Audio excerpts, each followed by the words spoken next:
So yun guys, ito po ang next video natin at ang pag-uusapan natin guys ay ang tungkol sa mga problema. Alam nyo guys, pagka may problema kayo, kung alam nyo na tungkol man yun sa pag-ibig, sa pag-aaral, sa pamilya, sa gamit, okay lang yun guys. Lahat ng tao ay may problema. Diba, pinoproblema nila yung utang nila sa ibang tao. Paano raw nila mababayaran yung utang nila? Para sa akin lang guys,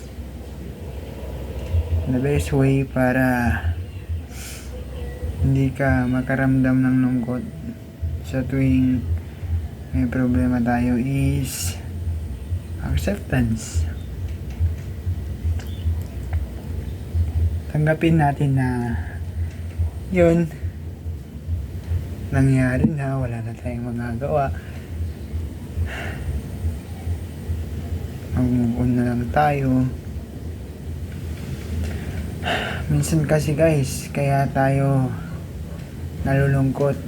Yung iba, pagka nagkamali sila, nalulungkot sila kasi takot silang mapahiya. I guess takot silang malaman na nagkamali siya ron. Malaking bawas yun sa image mo eh. Kumbaga sa acknowledgement mo, talagang malaking bawas yun guys. Yun, so kung may problema ka man sa pamilya mo, ayusin nyo kagad guys. Para sa akin, ayusin nyo kagad. Huwag nyong pagtataniman ng sama ng loob ang pamilya nyo guys. Kung may hindi pagkakaintindihan, sige lang, pagbigyan nyo. Ganon lang yun guys. Kung inuutusan kayo, busy nga kayo kasi may kailangan kayong tapusin, may kailangan kayong gawin. Intindihin nyo lang sila guys. Oo, ganun. Ganun talaga. So, sarado natin yung tanong muna. Yan. Tsaka alam nyo guys, lahat ng meron tayo ay ingatan natin at pahalagahan. Kasi alam nyo guys, lahat ng pagsisisi nasa huli. Yun, pagka nagkamali ka na at mahirap nang ibalik o hindi na maibalik, mahirap ma-resolve, yun, sana nung una pa lang alam ko na, di ba? Yun guys.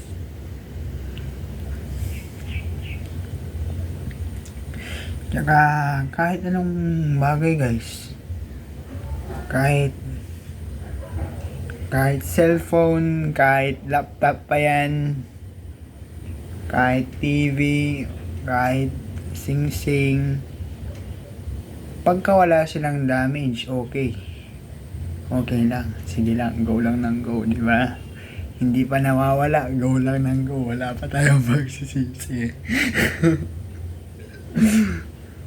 Pero alam nyo guys, once na nawala yung materialis na yun, doon magagamit nyo na naman yung sana iningatan ko na sana tinatabi ko na para hindi manakaw, hindi makapture. Yung mga tao ngayon, no? Guys. Ayun talaga. Ako guys, actually dati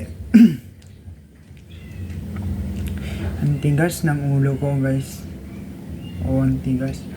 Talaga, aantayin ko pang magkamali ako bago ako matuto. Like, ano yung mga I made some real big mistakes to make the worst out of fine. I shouldn't know. It was strange, ganun. Aantayin ko pa talaga yun bago ako matuto. Mari. Yan, halimbawa na natin sa cellphone. Sige, sa cellphone. So, yun. Kunwari yung cellphone ko, okay lang. Naglalaro ako, siyempre, ganun guys. Focus dapat tayo.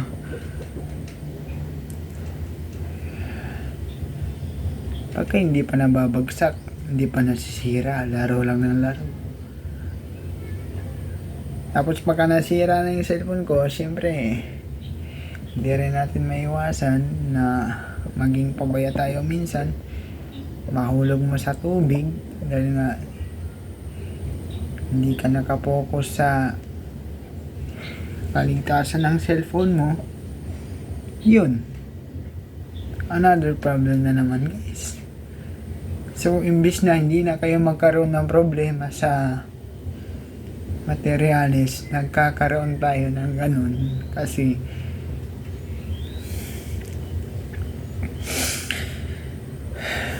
guys, nagkakaroon tayo ng ganun kasi hindi tayo aware. Kumbaga, aantayin nyo pa na magkaroon kayo ng experience bago nyo malaman na okay, mag-ingat ka sa ganyan, ganun. Kahit saan, kahit yung bag mo nga kung hindi mo binili, okay lang kahit mapunit, mabasa, mamantyahan. Pero kung galing sa pawis mo yun, hindi mo basta-basta hayaan na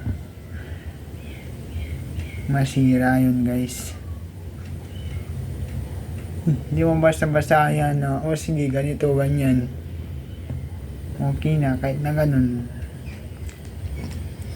No. Tsaka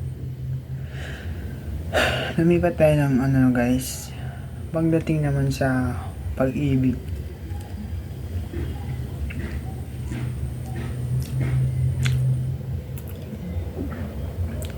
Dati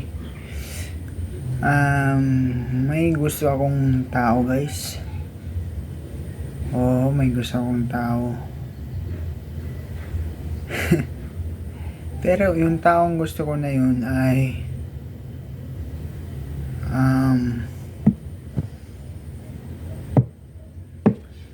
marami siyang gusto, parang alam nyo na, yung para siyang papansin guys. Kasi pagka may bago siyang nakamit, i-entertain niya. Ganun is so hindi naman yung big deal guys, kaso nga lang yung attention na pinapakita niya sa akin is pinapakita niya rin sa iba. Yun.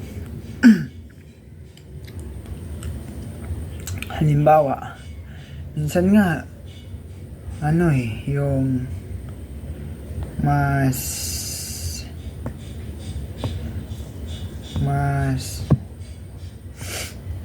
mas malaki pa yung agwat ng attention na pinapakita niya kaysa sa akin. Yun guys.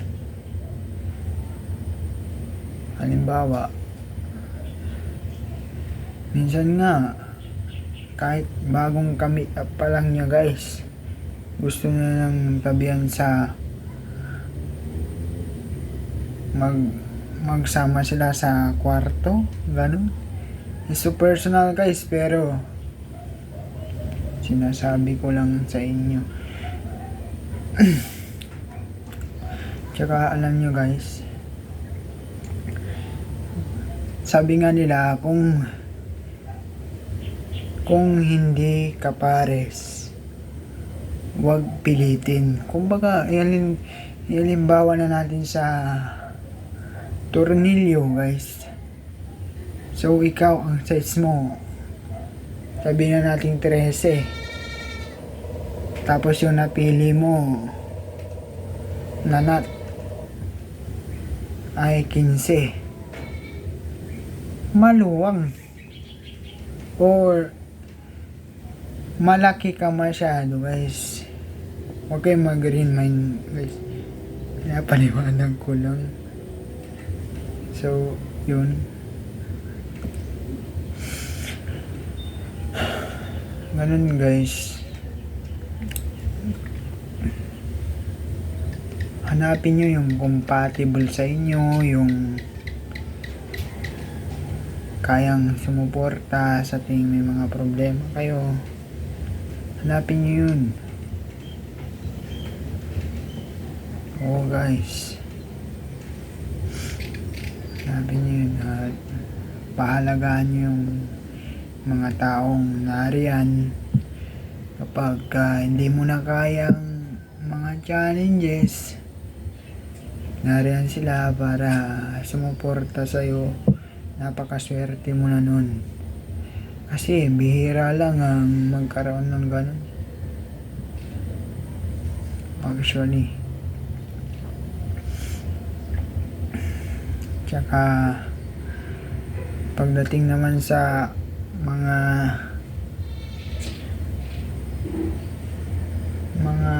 saan ba? Sa mga challenges ba?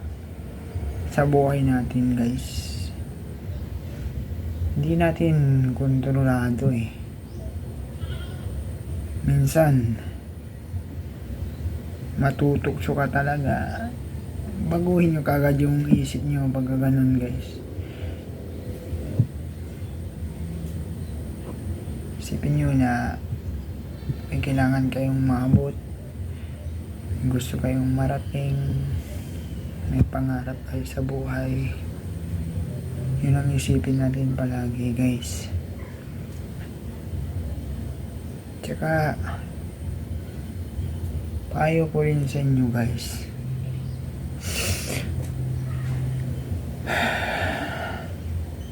huwag tayong magsisinungaling sa sarili natin.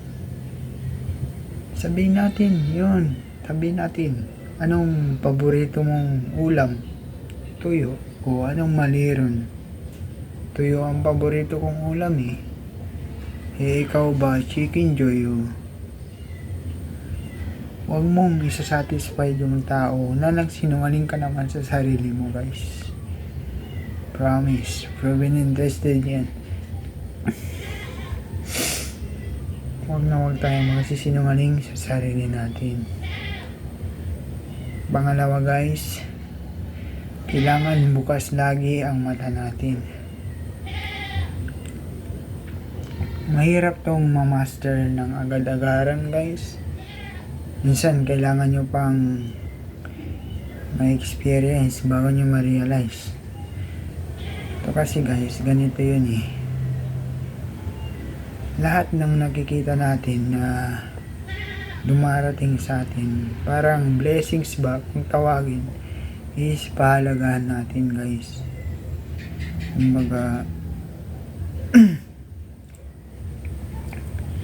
Kumbaga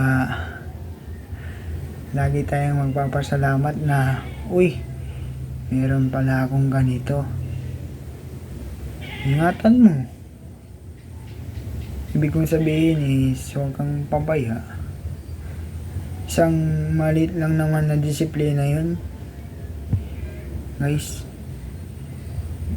It's just a little bit part of discipline. Ganito lang ata. Ingatan natin ang mga gamit natin. Yun.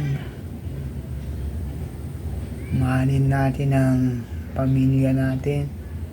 Tsaka harapin natin ang mga challenges sa buhay. So, yun. May kwento pala ako sa inyo guys.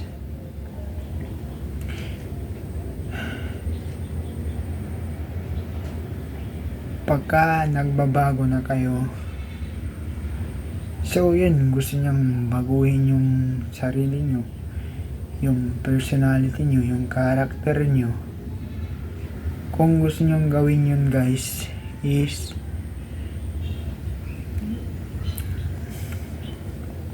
gawin nyo. Mag-move on kayo. Kalimutan nyo na yung dating kayong, tanggapin nyo na yung sitwasyon, yung mali nyo. Alam kong mahirap gawin yun minsan sa ibang sitwasyon kasi kahit gusto mo nang magbago, nag-uumpisa ka nang magbago, sasabihin nila, papaalala nila yung mga mali mo nagawa. So, balik na naman sa umpisa. Kung ganun guys, hayaan nyo na lang. Huwag na lang kayong umimik. Sige, sabihin mo lang yung ganyan. Sabihin mo lang yung mga ganyan sa akin is alam ko naman na sa sarili ko. Sinasanay ko sa sarili ko na magbago na mag-grow pa.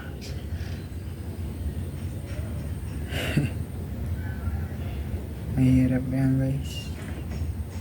Pero may gusto pa akong maabot sa buhay ko, kaya nga humahanap ako ng way para matupad yun. Manap kayo ng paraan para matupad ang gusto natin sa buhay, pangarap natin sa buhay. Hanap lang kayo ng way. Yun guys. Gusto nyong ma-upgrade yung bike nyo o gawa ka ng paraan, kahit anong paraan, basta magawa mo lang yung goal mo sa marangal na paraan. Alam niyo naman yung marangal na paraan guys, di ba? Yung patas. Naturo ko sa inyo to guys, hindi para maging perfect kayo. Kahit ako, hindi rin ako perfect guys. May mga pagkakamali ako. Tao lang kasi tayo. Nagkakamali rin. Pinitin man natin na maabot yung perfection. Hindi natin magawa dahil ginawa tong buhay natin para matuto, para bigyan ng purpose ang nandirito sa mundo. So, purpose, kung anong purpose ng tubig, kung anong purpose ng hangin, kung anong purpose ng lupa, kung anong purpose ng apoy, kung anong purpose ng cellphone ko ngayon, diba? Yun guys.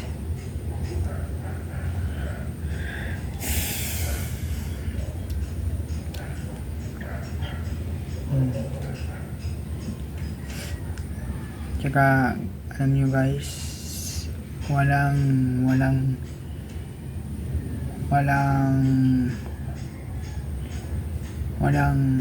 shortcut na process. Kumbaga, kung may gusto tayong maabot, walang shortcut.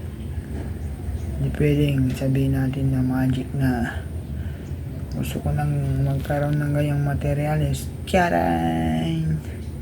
Nandirito na kaagad, walang ganun guys. Pwede kayong mag-isip ng ganun, pero huwag kayong mag-i-stay ron dahil hindi yun totoo. Try yung gumawa ng paraan para maabot nyo yun guys. At lagi nyong isa-isip na may goal kayo na kailangan marating. So yun, marami pa akong ituturo sa inyo guys. So pagdating sa ano muna, so yun lang muna ngayon guys.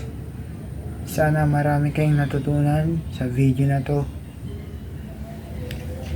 At kung gusto niyo ng mga video na ganito, please like, share, and subscribe to my YouTube channel. Bye guys!